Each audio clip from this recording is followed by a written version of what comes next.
Assalamualaikum warahmatullahi wabarakatuh, Ustadz. Salam. Ustadz, maaf mengganggu waktunya.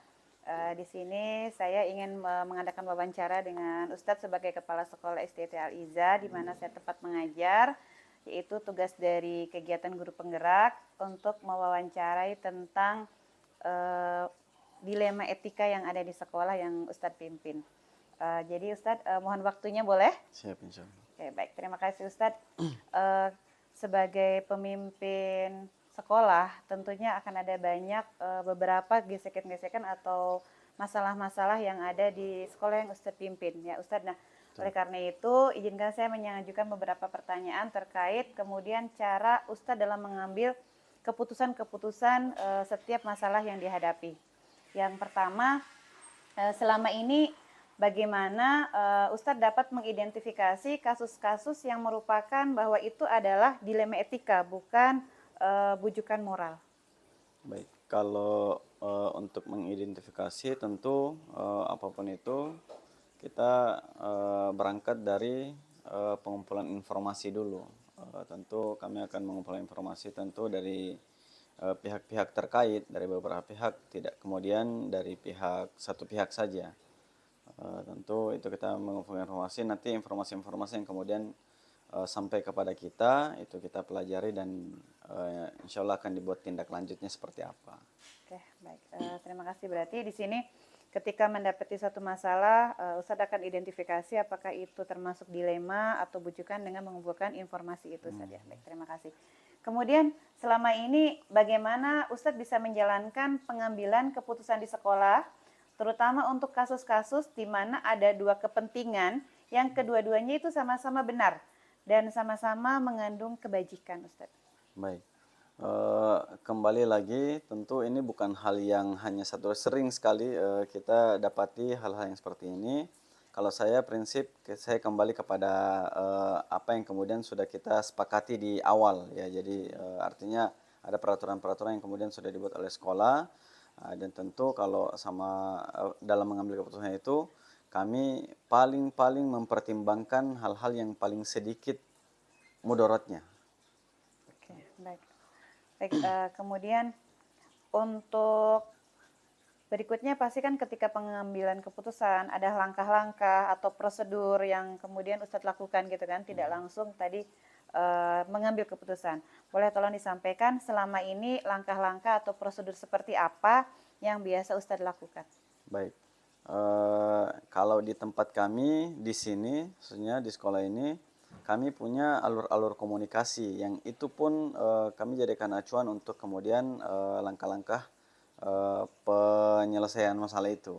Jadi sering kami sampaikan kepada orang tua bahwa kalau ada hal-hal yang terjadi itu bisa dikomunikasikan ke wali kelas, nanti wali kelas bisa disampaikan ke jenjang yang lebih tinggi di atasnya, kemudian dalam hal ini Korjen, kemudian Korjen akan menyampaikan ke para bidang-bidang terkait, ya entah itu sarana, kurikulum maupun sarpras, dan kemudian hal itu dibawa ke rapat kepala sekolah bersama dengan bidang-bidang masing-masing. Itu kurang lebih langkah-langkah yang kemudian kita jalankan di tempat ini.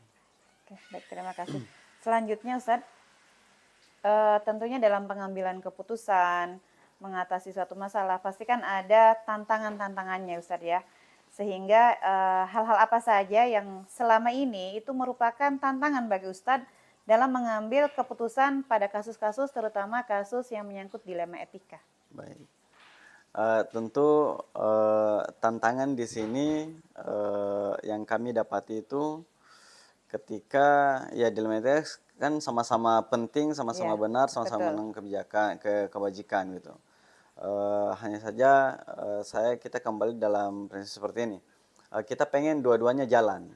Hal-hal kayak saya kasih contoh kalau ada anak-anak yang mungkin barangkali di sisi lain dia harus mengikuti pelajaran, tapi di sisi lain dia harus melaksanakan ibadah umroh umpamanya.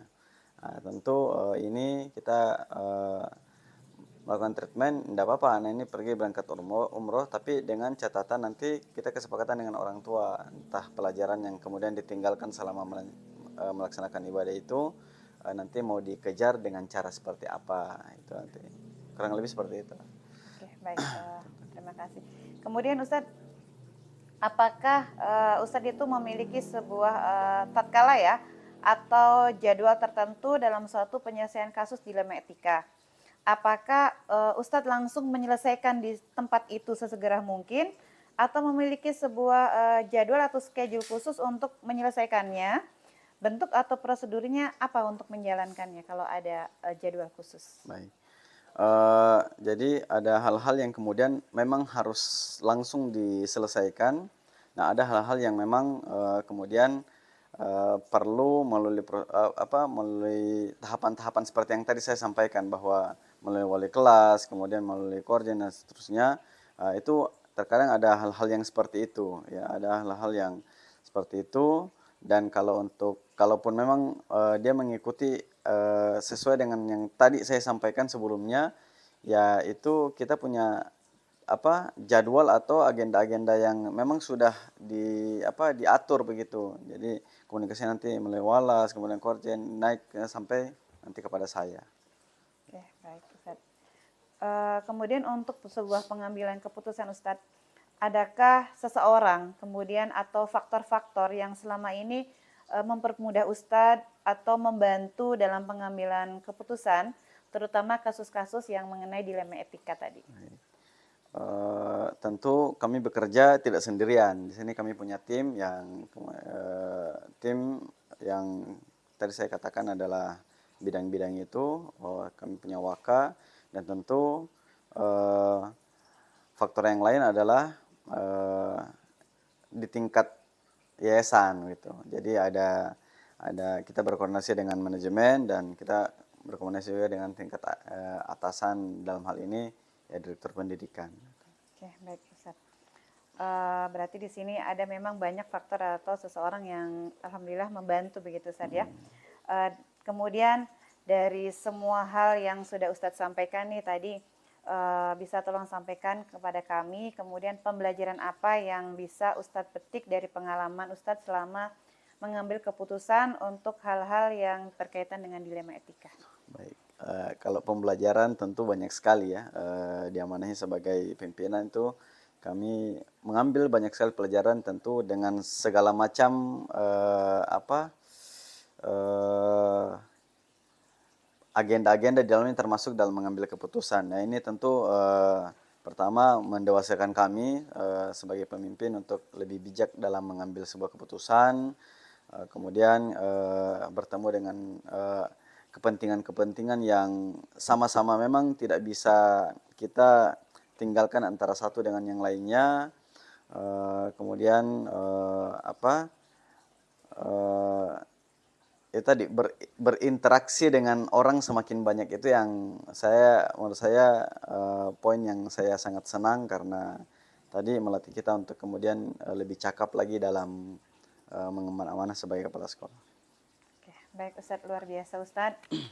Sebagai pemimpin di sekolah kami ya Ustadz, kami juga merasakan bahwa alhamdulillah Ustadz sudah sangat baik dalam memimpin sekolah kami, dan banyak juga hal-hal yang kemudian berimbas kepada kami rekan guru maupun kepada siswa dan orang tua. Semoga Ustadz lebih sukses lagi dan lebih dipermudah lagi dalam menghadapi banyak tantangan tentunya Ustadz sebagai pemimpin di sekolah ini. Terima kasih Ustadz atas waktunya. Ya, mohon maaf. Assalamualaikum warahmatullahi wabarakatuh. Waalaikumsalam warahmatullahi wabarakatuh.